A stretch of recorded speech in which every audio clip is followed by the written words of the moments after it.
ನಮಸ್ಕಾರ ಫ್ರೆಂಡ್ಸ್, ನಾನು ಶ್ವೇತಾ ರಾಜೇಂದ್ರನ್ ಮಾತಾಡ್ತಾ ಇರೋದು. ಲಕ್ಷ್ಮಿತಾ ರಾಯರ ಮಗಳು ಕನ್ನಡ ಯೂಟ್ಯೂಬ್ ಚಾನಲ್ಗೆ ತಮ್ಮೆಲ್ಲರಿಗೂ ಆತ್ಮೀಯವಾದ ಸ್ವಾಗತ.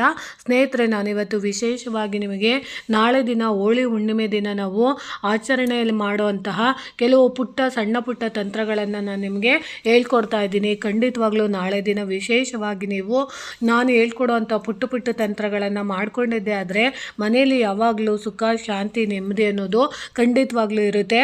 ಅಪ್ಪ ಮಕ್ಕಳ ಮಧ್ಯೆ ಯಾವಾಗಲೂ ಜಗಳ ಆಗ್ತಾ ಇದೆ. ನಾವು ತುಂಬಾ ಚೆನ್ನಾಗಿ ನಮಗೆ ಹಣ, ಐಶ್ವರ್ಯ ಎಲ್ಲ ಇದೆ, ಆದರೆ ತಂದೆನ ಮಕ್ಕಳು ಮುಖ ನೋಡೋಕ್ಕೂ ಇಷ್ಟಪಡೋದಿಲ್ಲ. ತಾಯಿಯರ ಜೊತೆ ಮಕ್ಕಳು ಬೆರೆಯೋದಿಲ್ಲ.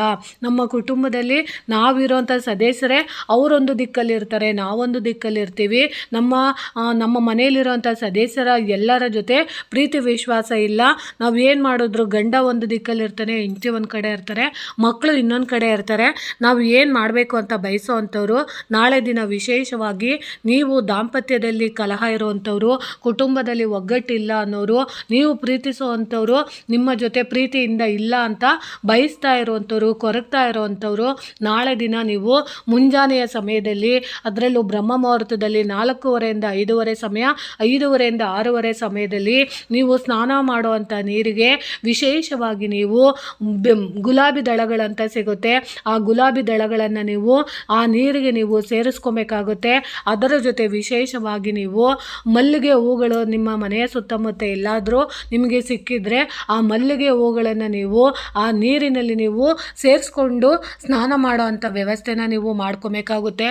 ಅದರಲ್ಲೂ ವಿಶೇಷವಾಗಿ ನೀವು ನಾಳೆ ದಿನ ಆ ನೀರಿನ ಜೊತೆಗೆ ನೀಲಗಿರಿ ಎಣ್ಣೆ ಅಂತ ಸಿಗುತ್ತೆ, ಗ್ರಂಥಿಗೆ ಅಂಗಡಿಗಳಲ್ಲಿ ಸಿಗುತ್ತೆ. ಆ ನೀಲಗಿರಿ ಎಣ್ಣೆನ ನೀವು ತಗೊಂಬಂದು ಆ ನೀರಿಗೆ ನೀವು ಬೆರೆಸ್ಕೊಂಡು ನೀವು ಅವತ್ತಿನ ದಿನ ನೀವು ಸ್ನಾನ ಮಾಡೋದ್ರಿಂದ ಖಂಡಿತವಾಗ್ಲೂ ಯಾವುದೇ ಒಂದು ದೋಷಗಳಿರ್ಬೋದು, ಯಾವುದೇ ಒಂದು ಸಮಸ್ಯೆಗಳಿರ್ಬೋದು, ಅದರ ಜೊತೆಗೆ ನೀವು 1 ಹಿಡಿ ಕಲ್ಲುಪ್ಪನ್ನ ಹಾಕೋ ಅಂಥದ್ದನ್ನು ಖಂಡಿತವಾಗ್ಲೂ ಮರಿಬಾರ್ದು. ಯಾಕಂದರೆ ನಿಮ್ಮ ಜೀವನದಲ್ಲಿ ಯಾವುದಾದ್ರೂ ಋಣಬಾಧೆಗಳಿದ್ದರೆ, ಪಿತೃದೋಷಗಳಿದ್ದರೆ, ಶಾಪಗಳಿದ್ದರೆ ಆ ಶಾಪಗಳೆಲ್ಲ ಹೋಗಬೇಕು ಅಂದಾಗ ಆ ಕಲ್ಲುಪ್ಪು ನಮಗೆ ಸಹಾಯ ಮಾಡುತ್ತೆ. 1 ಹಿಡಿ ಕಲ್ಲುಪ್ಪು, ಒಂದು ಸ್ವಲ್ಪ ನೀಲಗಿರಿ ಎಣ್ಣೆ, ಗುಲಾಬಿ ದಳಗಳು, ಮಲ್ಲಿಗೆ ಹೂಗಳನ್ನು ನೀವು ಸೇರಿಸಿ ಭಕ್ತಿಯಿಂದ ಬೇಡ್ಕೊಬೇಕು ಶಿವನನ್ನು. ನಮ್ಮ ಜೀವನದಲ್ಲಿ ನಮ್ಮ ಮನೆಯಲ್ಲಿ ನಾವು ಎಲ್ಲ ಇದ್ದೂ ಕೂಡ ನಮ್ಮ ಮನೆಯಲ್ಲಿ ಇರೋವಂಥ ಸದಸ್ಯರ ಜೊತೆ ಪ್ರೀತಿ ಇಲ್ಲ, ನನ್ನ ಗಂಡ ನನ್ನನ್ನು ಪ್ರೀತಿಸ್ತಾ ಇಲ್ಲ, ನನ್ನ ಹೆಂಡತಿ ನನ್ನನ್ನು ಪ್ರೀತಿಸ್ತಾ ಇಲ್ಲ, ನಮ್ಮ ಮಕ್ಕಳು ನಮ್ಮ ಜೊತೆ ಹೊಂದಾಣಿಕೆಯಿಂದ ಇರೋಕ್ಕಾಗ್ತಿಲ್ಲ, ನಮ್ಮ ಅತ್ತೆ ನಮ್ಮ ಮಾವ ನಮ್ಮನ್ನು ಹೊಂದಾಣಿಕೆ ಮಾಡಿಕೊಂಡು ಪ್ರೀತಿಸ್ತಿಲ್ಲ ಅಂತ ಬಯಸೋ ಅಂಥವ್ರು ನೀವು ಈ ಪುಟ್ಟ ತಂತ್ರನ ಮಾಡ್ಕೊಬೋದು. ಯಾಕಂದರೆ ನಾಳೆ ದಿನ ನೀವು ಎಷ್ಟೆಷ್ಟು ನೀವು ಶಿವನನ್ನು ನೀವು ಪ್ರಾರ್ಥನೆ ಮಾಡ್ತೀರೋ, ಅದರಲ್ಲೂ ಚಂದ್ರದೇವನನ್ನು ನೀವು ನಾಳೆ ದಿನ ವಿಶೇಷವಾಗಿ ನೀವು ಪ್ರಾರ್ಥನೆ ಮಾಡ್ತೀರೋ, ಆ ಚಂದ್ರನನ್ನು ನೀವು ವಿಶೇಷವಾಗಿ ಬೇಡ್ಕೊಳ್ಳೋದ್ರಿಂದ ನಿಮ್ಮ ಇಷ್ಟಾರ್ಥಗಳು ಎಂಥದ್ದೇ ಇದ್ರೂ ಕೂಡ ನಿಮಗೆ ಅನುಕೂಲ ಮಾಡಿಕೊಡುತ್ತೆ. ಅದಕ್ಕೋಸ್ಕರ ನೀವು ಸ್ನಾನ ಮಾಡಿದ ನಂತರ ನೀವು ಪೂಜೆ ವ್ರತಗಳನ್ನು ಮಾಡೋಕ್ಕಾಗಲಿಲ್ಲ ಅಂದರೂ ಪರವಾಗಿಲ್ಲ, ನಾಳೆ ದಿನ ವಿಶೇಷವಾಗಿ ನೀವು ಶಿವನ ದೇವಸ್ಥಾನಗಳಿಗೆ ಹೋಗಬೇಕಾಗುತ್ತೆ. ಅದರಲ್ಲೂ ನಂದಿ ಇರೋಂತಹ ಶಿವನ ದೇವಸ್ಥಾನ, ಅದರಲ್ಲೂ ವಿಶೇಷವಾಗಿ ಚಂದ್ರನ ಶಿರದಲ್ಲಿ, ಅಂದರೆ ಶಿವನ ತಲೆಯಲ್ಲಿ ಚಂದ್ರನ ಹೊತ್ಕೊಂಡಿರೋಂಥ ದೇವಸ್ಥಾನಗಳೇನಾದರೂ ನಿಮಗೆ ಸಿಗುತ್ತೆ ಅಂದರೆ ಅಲ್ಲಿ ನೀವು ಹೋಗಿ ಶಿವನ ಸಮೇತ, ನಂದಿಯ ಸಮೇತ ನೀವು ಚಂದ್ರನನ್ನು ಸ್ಮರಣೆ ಮಾಡ್ಕೊಬೇಕು. ಚಂದ್ರ ಬಂದು ಮನಸ್ಸಿನ ಕಾರಕ ಆಗಿರ್ತಾನೆ. ನಿಮ್ಮ ಮನಸ್ಸಲ್ಲಿ ನಿಮಗೆ ಯಾರೋ ನೋವುಗಳನ್ನು ಕೊಡ್ತಾ ಇರ್ತಾರೆ, ನೀವು ಬಯಸೋ ಅಂಥವ್ರ ಜೊತೆ ನೀವು ಪ್ರೀತಿಯಿಂದ ಇರೋಕ್ಕೆ ಆಗೋದಿಲ್ಲ, ನೀವು ಮಾಡುವಂಥ ಕೆಲಸಗಳಲ್ಲಿ ಅಭಿವೃದ್ಧಿ ಆಗ್ತಾ ಇರೋದಿಲ್ಲ, ನೀವು ಯಾವುದೇ ಒಂದು ಕೆಲಸ ನಿಮಗೆ ಈ ಜೀವನದಲ್ಲಿ ನೀವು ಅಂದ್ಕೊಂಡಿರೋಂಥ ಕೆಲಸಗಳೆಲ್ಲ ನಮಗೆ ಪರಿಪೂರ್ಣವಾಗಿ ಯಶಸ್ಸು ಕೊಡಬೇಕು ಅಂತ ಬಯಸೋ ಅಂಥವ್ರು ನಾಳೆ ದಿನ ವಿಶೇಷವಾಗಿ ನೀವು ಶಿವನಿಗೆ ಸಂಬಂಧಪಟ್ಟಂತಹ ಇಷ್ಟಪಡುವಂಥ, ಚಂದ್ರನಿಗೆ ಇಷ್ಟಪಡುವಂತಹ ಬಿಳಿ ಹೂವುಗಳನ್ನು ನೀವು ನಾಳೆ ದಿನ ಯಥೇಚ್ಛವಾಗಿ ನೀವು ಶಿವನಿಗೆ ತಗೊಂಡೋಗಿ ಹೋಗಿ ನಿಮ್ಮ ಇಷ್ಟಾರ್ಥಗಳು ಯಾವುದೇ ಒಂದು ಇರ್ಬೋದು, ಆ ಇಷ್ಟಾರ್ಥಗಳು ನೆರವೇರಬೇಕು ಅಂತ ಬಯಸೋ ಅಂಥವ್ರು, ಅಥವಾ ನಿಮ್ಮ ಗಂಡ ಏನಾದರೂ ಪರಸ್ತ್ರೀಯನ್ನ ಬಯಸ್ತಾ ಇದ್ದು ಅವರು ನಿಮ್ಮನ್ನು ಬಿಟ್ಟು ಬೇರೆಯವ್ರ ಕಡೆ ಮನಸ್ಸನ್ನು ಕೊಟ್ಟು ನಿಮ್ಮನ್ನು ಅವಾಯ್ಡ್ ಮಾಡ್ತಾ ಇದ್ರೆ ಅಂಥವರು ಕೂಡ ನೀವು ನಾಳೆ ದಿನ ಚಂದ್ರನ ಪ್ರಾರ್ಥನೆ ಮಾಡಿಕೊಂಡು, ಶಿವನ ಪ್ರಾರ್ಥನೆ ಮಾಡಿಕೊಂಡು, ನನ್ನ ಗಂಡ ನನ್ನನ್ನು ಮಾತ್ರ ಪ್ರೀತಿಸಲಿ, ನನ್ನ ಗಂಡನ ಜೊತೆ ಬೇರೆ ಯಾವುದೋ ಹುಡುಗಿಯರ ಸಂಬಂಧಗಳಿದ್ದರೆ ಆ ಸಂಬಂಧಗಳೆಲ್ಲ ದೂರ ಆಗಿ ನೀವು ಶಿವ ಪಾರ್ವತಿಯರು ಹೇಗೆ ಅನ್ಯೋನ್ಯವಾಗಿದ್ದೀರೋ ಹಾಗೆ ನಾವು ಅನ್ಯೋನ್ಯವಾಗಿರೋದಕ್ಕೆ ನೀವು ಸಹಾಯ ಮಾಡಿ ಅಂತ ನೀವು ನಾಳೆ ದಿನ ವಿಶೇಷವಾಗಿ ಶಿವನ ದೇವಸ್ಥಾನಗಳಲ್ಲಿ ಬಿಳಿಯ ಹೂವುಗಳು, ಅದು ಯಾವುದೇ ಇರ್ಬೋದು, ಏಕದ ಹೂವು ಆಗಿರ್ಬೋದು, ಅಥವಾ ಬಿಳಿಯ ದಾಸವಾಳದ ಹೂವು ಆಗಿರ್ಬೋದು, ಅಥವಾ ವಿಶೇಷವಾಗಿ ಮಲ್ಲಿಗೆ ಹೂವುಗಳಾಗಿರ್ಬೋದು, ಅಂಥದನ್ನು ಬಿಳಿಯ ಕಮಲದ ಹೂವುಗಳಾಗಿರ್ಬೋದು, ಇಂಥ ಹೂವುಗಳನ್ನು ನೀವು ನಾಳೆ ದಿನ ವಿಶೇಷವಾಗಿ ನೀವು ಶಿವನಿಗೆ ಅರ್ಪಣೆ ಮಾಡೋದ್ರಿಂದ, ಅದರಲ್ಲೂ ಚಂದ್ರನ ಸಮೇತ ಇರುವಂತಹ ಶಿವನಿಗೆ ನೀವು ಅರ್ಪಣೆ ಮಾಡೋದ್ರಿಂದ, ಮನಸ್ಸಿನ ಕಾರಕ ಚಂದ್ರ ಆಗಿರೋದ್ರಿಂದ ಮನಸ್ಸನ್ನು ಪರಿವರ್ತನೆ ಮಾಡೋದಕ್ಕೆ ಚಂದ್ರದೇವ ಸಹಾಯ ಮಾಡ್ತಾರೆ. ಅದರಲ್ಲೂ ವಿಶೇಷವಾಗಿ ನೀವು ಶಿವನಿಗೆ ಪ್ರಾರ್ಥನೆ ಮಾಡಿದ ನಂತರ ನಂದಿಯ ಬಲಗಡೆಯ ಕಿವಿಯಲ್ಲಿ ನೀವು ನಿಮ್ಮ ಇಷ್ಟಾರ್ಥಗಳು, ನಿಮಗೆ ಏನು ಬೇಕೋ, ನಿಮಗೆ ಯಾವ ಕೆಲಸ ಆಗಬೇಕು ಅಂತ ನೀವು ಕೇಳಿಕೊಂಡು ನಂದಿಯ ಸಮೇತ ನೀವು ನಿಮ್ಮ ಆಸೆನ ಹೇಳಿ ಆ ನಂದಿಗೆ ನೀವು ತಿಳಿಸ್ಬೇಕು, ನಾನು ಈ ಉದ್ದೇಶಕ್ಕೆ ನಾನು ಇವತ್ತಿನ ದಿನ ಶಿವನಿಗೆ ಈ ಹೂವುಗಳನ್ನು ಅರ್ಪಣೆ ಮಾಡಿದ್ದೀನಿ, ಈ ಕೆಲಸ ನಮಗೆ ಯಶಸ್ವಿ ಆಗೋದಕ್ಕೆ ನೀನು ಶಿವನಿಗೆ ಹೇಳಿ ಆ ಕೆಲಸ ಸಕ್ಸಸ್ ಆಗೋದಕ್ಕೆ ನೀವು ಮಾಡಿಕೊಡಿ ಅಂತ ನೀವು ನಂದಿ ಹತ್ರ ನಾಳೆ ದಿನ ನೀವು ಪ್ರಾರ್ಥನೆ ಮಾಡಿ ಕೇಳ್ಕೊಳ್ಳೋದ್ರಿಂದ ಖಂಡಿತವಾಗ್ಲೂ ನಿಮ್ಮ ಇಷ್ಟಾರ್ಥಗಳು ನೆರವೇರುತ್ತೆ.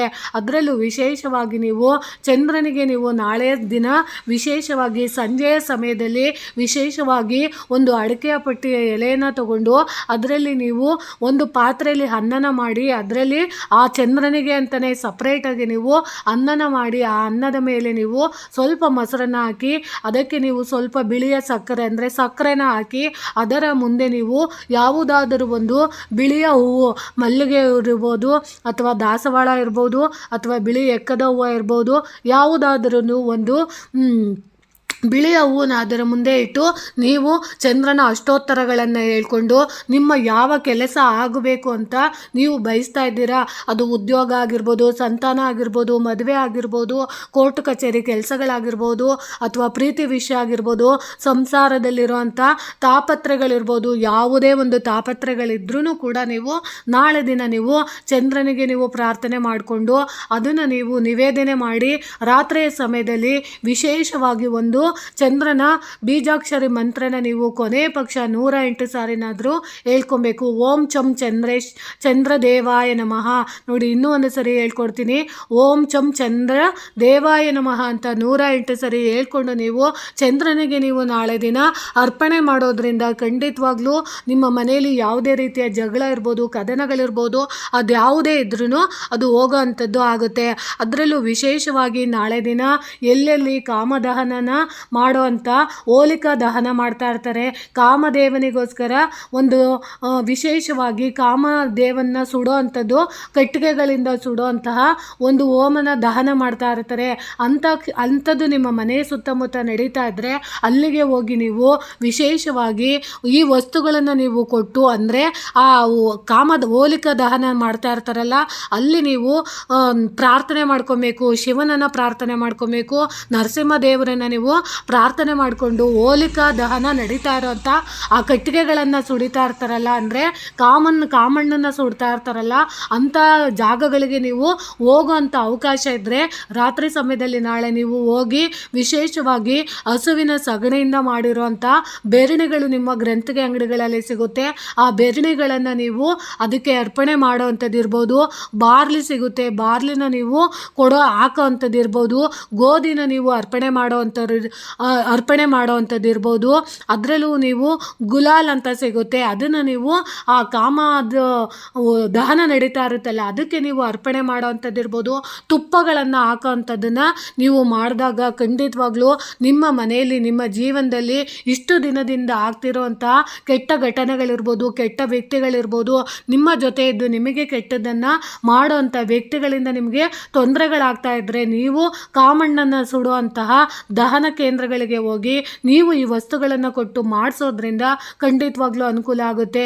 ನೀವು ಇದನ್ನು ಮಾಡೋದ್ರಿಂದ ನಿಮ್ಮಲ್ಲಿ ಯಾರೇ ನಿಮಗೆ ಕೆಟ್ಟದ್ದನ್ನು ಮಾಡಿದ್ರು ಆ ಕೆಟ್ಟದ್ದು ಹೋಗಿ ವಿಜಯ ಪತಾಕೆನ ಸಾಧಿಸೋದಕ್ಕೆ ಅದು ಸಹಾಯ ಮಾಡುತ್ತೆ.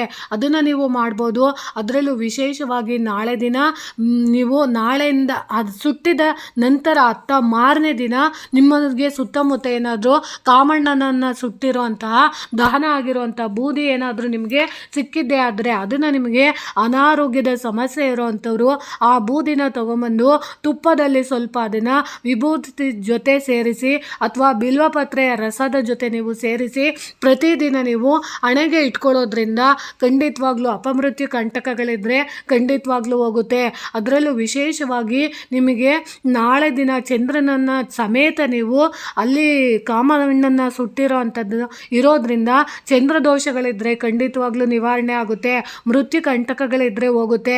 ಮನೆಯಲ್ಲಿ ನಿಮಗೇನಾದರೂ ಶತ್ರುಗಳ ಸಮಸ್ಯೆ ಇದ್ದು ಶತ್ರುಗಳು ನಿಮಗೆ ಮಾಟ ಮಂತ್ರದ ಪ್ರಯೋಗ ಮಾಡಿದರೆ ಅದು ನಿವಾರಣೆ ಆಗಬೇಕು ಅಂದರೆ ಆ ಬೂದಿನ ಸ್ವಲ್ಪ ತಗೊಂಬಂದು ಅದನ್ನು ನೀವು ಒಂದು ಬಿಳಿಯ ಬಟ್ಟೆಯಲ್ಲಿ ನೀವು ಆ ಬೂದಿನ ಇಟ್ಟು ಅದರಲ್ಲೂ ಬಿಲ್ವಪತ್ರೆಗಳ ಮೇಲೆ ಅದನ್ನು ಸಿಂಪಡಿಸಿ ಅದನ್ನು ನೀವು ಸ್ವಲ್ಪ ಮನೆಯ ಮುಖ್ಯದ್ವಾರಕ್ಕೆ ಕಟ್ಟೋದ್ರಿಂದ ಖಂಡಿತವಾಗ್ಲೂ ನಿಮ್ಮ ಮನೆಯಲ್ಲಿ ಯಾರೇ ಮಾಟ ಮಂತ್ರದ ಪ್ರಯೋಗಗಳಿದ್ರು ಶತ್ರುಗಳು ನಿಮ್ಮ ಮನೆಯಲ್ಲಿ ಜಾಸ್ತಿ ಕಾಟ ಕೊಡ್ತಾ ಇದ್ರು ಅದು ನಿಮಗೆ ಮನೆಗೆ ರಕ್ಷಾ ಕವಚವಾಗಿ ಕೆಲಸ ಮಾಡುತ್ತೆ. ಈ ಪುಟ್ಟ ತಂತ್ರಗಳನ್ನಾದರೂ ಕೊನೆ ಪಕ್ಷ ನಾಳೆ ದಿನ ಮಾಡ್ಕೊಳ್ಳಿ. ಹೆಚ್ಚೆಚ್ಚು ಮಕ್ಕಳಿಗೆ ನಾಳೆ ದಿನ ತಾಯಂದರು ಎಷ್ಟು ಸಾಧ್ಯ ಆಗುತ್ತೋ ಅಷ್ಟು ಮಕ್ಕಳಿಗೆ ಚಂದ್ರನನ್ನು ತೋರಿಸ್ಕೊಂಡು ಮಕ್ಕಳಿಗೆ ಊಟ ಬಡಿಸೋದ್ರಿಂದ ಮಕ್ಕಳ ವಿದ್ಯಾಭ್ಯಾಸದಲ್ಲಿ ಪ್ರಗತಿ ಆಗುತ್ತೆ. ಮಕ್ಕಳಿಗೋಸ್ಕರ ನೀವು ಒಂದು ಗ್ಲಾಸ್ ಹಾಲನ್ನು ತಗೊಂಡು ಹಾಲಿಗೆ ಸ್ವಲ್ಪ ಬಿಸಿ ಹಾಲನ್ನು ಕಾಯಿಸಿ ಅದಕ್ಕೆ ಸ್ವಲ್ಪ ಸಕ್ಕರೆನ ಹಾಕಿ ಚಂದ್ರನಿಗೆ ಇಟ್ಟು ಅಂದರೆ ನೀವು ಇನ್ನೇನು ಮಲಗ್ತೀರಾ ಅನ್ನುವಾಗ ಒಂದು 8 ಗಂಟೆ ಅಷ್ಟರಲ್ಲಿ ಚಂದ್ರನಿಗೋಸ್ಕರ ಒಂದು ಗ್ಲಾಸ್ ಹಾಲನ್ನು ಇಟ್ಟು ಅದನ್ನು ನೀವು ಚಂದ್ರನ ಅಷ್ಟೋತ್ತರನ ಹೇಳಿ ಅಕಸ್ಮಾತ್ ಚಂದ್ರನಿಗೆ ಸಂಬಂಧಪಟ್ಟಂತಹ ಬೀಜಾಕ್ಷರಿ ಮಂತ್ರನ ಓಂ ಚಂ ಚಂದ್ರಾಯ ನಮಃ ಅಂತ 108 ಸರಿ ಆ ಬೀಜಾಕ್ಷರಿ ಮಂತ್ರನ ಹೇಳಿ ಆ ಚಂದ್ರನ ಕಿರಣಗಳು ಹಾಲಿಗೆ ಬಿದ್ದ ನಂತರ ಮಕ್ಕಳಿಗೆ ನೀವು ಮಕ್ಕಳಿಗೆ ನೀವು ಕುಡಿಸೋದ್ರಿಂದ ಮಕ್ಕಳಲ್ಲಿ ಜ್ಞಾನಾಭಿವೃದ್ಧಿ ಆಗುತ್ತೆ. ಮಕ್ಕಳಲ್ಲಿರುವಂಥ ಯಾವುದೋ ಒಂದು ದೋಷಗಳಿಂದ ಮಕ್ಕಳು ನಿಮ್ಮ ಮಾತನ್ನು ಕೇಳ್ತಾ ಇಲ್ಲ. ನಮ್ಮ ಮಕ್ಕಳಿಗೆ ನಾವು ಎಷ್ಟೇ ಪ್ರೀತಿ ಕೊಟ್ಟರು ನಮ್ಮ ಮಕ್ಕಳು ಆಟ ಹಿಡಿತಾರೆ, ಚೆಂಡು ಹಿಡಿತಾರೆ, ನಮ್ಮ ಮಕ್ಕಳಿಗೆ ಅನಾರೋಗ್ಯ ಸಮಸ್ಯೆ ಇದೆ, ನಮ್ಮ ಮಕ್ಕಳು ನಾವು ಹೇಳ್ದಂಗೆ ಕೇಳ್ತಾ ಇಲ್ಲ ಅಂತ ಬಯಸೋವಂಥ ತಂದೆ ತಾಯಿಗಳು ನಾಳೆ ದಿನ ನೀವು ಇದನ್ನು ಮಾಡ್ಕೊಳ್ಳೋದ್ರಿಂದ ಖಂಡಿತವಾಗ್ಲೂ ನಿಮಗೆ ಚಂದ್ರನ ಅನುಗ್ರಹದಿಂದ ತಾಯಿ ಮತ್ತು ಮಕ್ಕಳ ನಡುವೆ ಪ್ರೀತಿ ಮಧುರ ಬಾಂಧವ್ಯ ಅನ್ನೋದು ಖಂಡಿತವಾಗ್ಲೂ ಸೃಷ್ಟಿಯಾಗುತ್ತೆ. ಇದನ್ನು ನೀವು ಮಾಡ್ಕೊಳ್ಳಿ ಅಂತ ತಿಳಿಸ್ತಾ ಇದ್ದೀನಿ ಸ್ನೇಹಿತರೆ. ನನಗೆ ಗೊತ್ತಿರೋಷ್ಟು ಪುಟ್ಟ ಮಾಹಿತಿಗಳನ್ನು ನಾನು ನಿಮಗೆ ತಿಳಿಸೋಂಥ ಪ್ರಯತ್ನ ಪಟ್ಟಿದ್ದೀನಿ. ಖಂಡಿತವಾಗ್ಲೂ ನಾಳೆ ದಿನ ಇದನ್ನು ಮಾಡ್ಕೊಳ್ಳಿ ಅಂತ ತಿಳಿಸ್ತಾ ಇದ್ದೀನಿ. ಪ್ರೀತಿಯ ಧನ್ಯವಾದಗಳು ಸ್ನೇಹಿತರೆ.